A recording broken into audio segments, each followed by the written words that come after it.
আজকে আগেই সবজি কেটে নিয়েছি। সিম, আলু, গাজর, পেঁপে মাছ দিয়ে ঝোল করে নেবো। এখানে মেথি শাকের চচ্চড়ি করব, কেটে নিয়েছি। আর বেগুন ভাজা করব।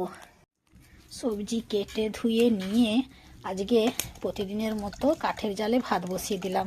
অন্যদিনে ভাত বসিয়ে সবজি কাটি, আজকে সবজি কেটে নিয়ে ভাত বসালাম, কেননা ভাতটা হতে হতে গ্যাসে মেথি শাকের চচ্চড়িটা করে নেব।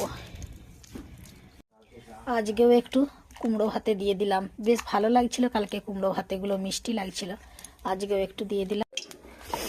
আগে বেগুনগুলো ভেজে নিই, তারপরে চচ্চড়িটা করব।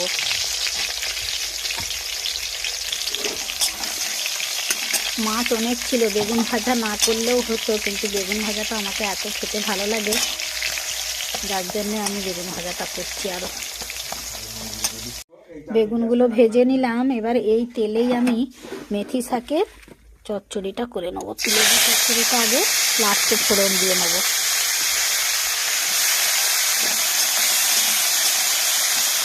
মেথি শাকটা একটু কষে আমি জল ঢেলে দিলাম।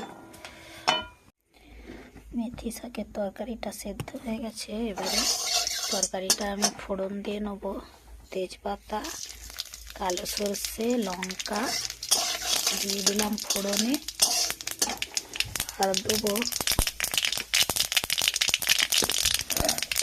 মেথি শাকের ডগের দিকে পাতাগুলো রেখে দিয়েছিলাম ফোড়নে দেওয়ার জন্য, দিয়ে দিলাম।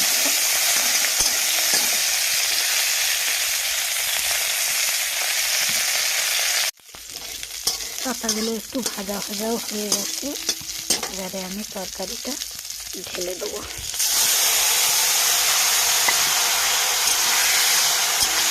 এত সুন্দর একটা গন্ধ বেরোচ্ছে।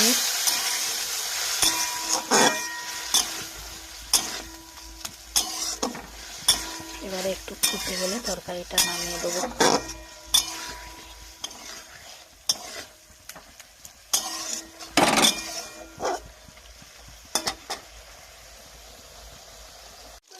ভাত নামিয়ে বসিয়ে দিলাম মাছ ভাজা। একে একে মাছগুলো ভেজে নেব।